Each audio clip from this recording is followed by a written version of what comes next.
can I provide a reasoning for believing in God to people who ask me, look around you at God's nature and creation, for example, doesn't always wash well, so what other reasons can I give? That's a very interesting one.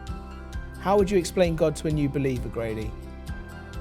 Well, of course, I deal with thousands of them, so it's hard to start picking and choosing.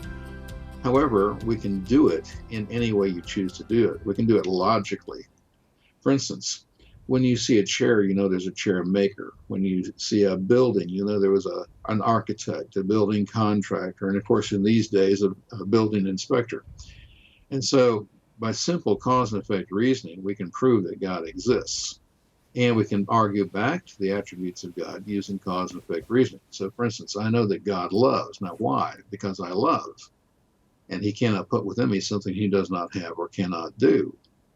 Same thing about God has a sense of humor.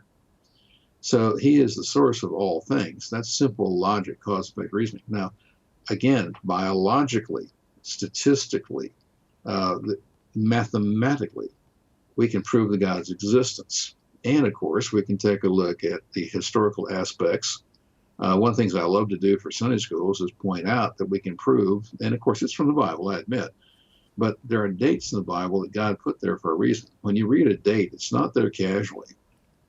But we can prove biblically that the date upon which the ark came to rest in Genesis 8:4 is the exact same date that they walked through the Red Sea. It's the exact same date they ate of the first fruits in the Promised Land. It's the exact same date on the calendar that Christ rose from the dead. Now, those four things occurred over 2,500 years of history and could not possibly be by human manipulation. So we can use history to prove that God's existence. People cannot coordinate over hundreds and hundreds of years. It just doesn't happen.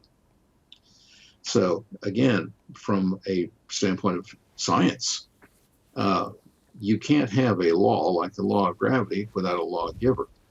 So in every area, and we're limited in our time here, I know, but in every area of science, logic, reasoning, mathematics, probability, we can prove that God exists, that he is actively working throughout human history, that everything we see around us is a result of his actions. We have some time, Grady, so if you need to go more into this, please do feel free to do so, because I think this is an important one, because a lot of our viewers, and we get into emails constantly on our morning programs, as well as how do we reach out to non-believers, our friends and such things who don't know about Jesus? What are the best ways to explain it to them? Again, using simple things. For instance, in order to have a law, you must have a lawgiver. And there are actually not as many laws in science as many people might think, but they're certainly familiar with the law of gravity. Now think about it. This is a question I asked myself when I became a biblical scientific creationist, was could the law of gravity ever evolve? Could it have ever been anything less than it is? The answer is no. It had to come into existence whole and complete. And then we can move to things like natural process. Now, no process is of any value unless it's whole and complete. And I think the photosynthetic process is the one that's easiest for most people listening to deal with. If you take one step out of the photosynthetic process, it doesn't work. Now, with modern science, we have figured out all the steps that are involved. But if you take out one step, it doesn't work, which means it could not have evolved into existence. It had to be created whole and complete. And of course, it is the process that is responsible for roughly 98-99% of all life on Earth even existing. We all have to have it pretty much at some point in our life process, you know, the foods we eat, etc. And then, of course, you can take a look at the physical evidence. I have a presentation on what's really in the ground versus what's in the textbooks, because the conditioning of the public schools, and I would say there's private schools too that don't teach it right, but the teaching of evolution in schools, they'll use charts and they'll show you layers in the ground with all their names, and they'll show you pretty little pictures of creatures that are supposed to have lived at different times in the past. But that's a work of fiction. The layers exist, the fossils exist, but there's nowhere in the world you'll find them in the layer order they show on the wall in the schoolroom.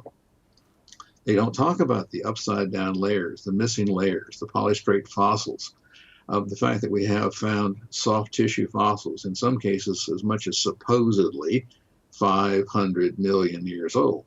They don't talk about having found human well, I'll say sandal or moccasin prints in rocks supposedly 500 million years old. They don't talk about all the various artifacts we have found in coal that's supposed to be more than 300 million years old.